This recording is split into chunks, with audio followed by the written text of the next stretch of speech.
Mangla dam میں ایک روزہ اسپیشل واٹر ریسکیو تربیتی ورکشاپ کا انعقاد۔ ہمارے نمائندہ ادریس احمد کی خصوصی رپورٹ کے مطابق Pakistan federal union of journalist central Punjab کے صدر شاہد چودھری اور ڈویژن پریس کلب گجرات کے صدر ڈاکٹر عرفان مغل کی زیر قیادت منگلا ڈیم آزاد کشمیر کے مقام پر ایک روزہ اسپیشل واٹر ریسکیو تربیتی ورکشاپ کا انعقاد ہوا، جس میں division Gujarat, P if you J central Punjab اور پریس کلبز کے اعلیٰ عہدیداران اور صحافیوں نے بھرپور شرکت کی۔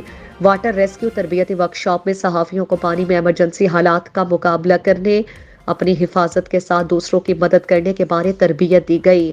اس موقع پر بحری بیڑے میں ڈیم کے درمیان پرتکلف ضیافت کا اہتمام کیا گیا، جس میں صحافیوں کے تواضع فریش مچھلی اور مختلف اقسام کے لذیذ کھانوں سے کی گئی۔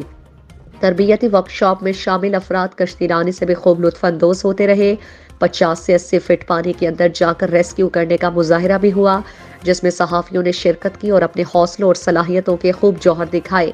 پروگرام کے آخر میں بیڑے میں مہمان نوازی کے فرائض ادا کرنے پر میزبانوں کا شکریہ ادا کیا گیا اور ٹریننگ دینے والی ٹیم کو خراج تحسین پیش کیا گیا۔ اس موقع پر شاہد چودھری اور ڈاکٹر عرفان مغل کا کہنا تھا کہ صحافیوں کے لیے ایسے تربیتی پروگرامز کا سلسلہ جاری رہے گا۔ پروگرام کی شاندار تقریب منعقد کرنے پر آنے والے شرکاء کا کہنا تھا کہ Pakistan federal union of journalist central Punjab اور ڈویژن پریس کلب گجرات نے یادگار اور منفرد واٹر تربیتی ورکشاپ منعقد کر کے ہمارے دل جیت لیے۔ صحافیوں کے درمیان اتحاد اور بھائی چارہ قائم کرنے پر ہم پی ایف یو جے کو خراج تحسین پیش کرتے ہیں۔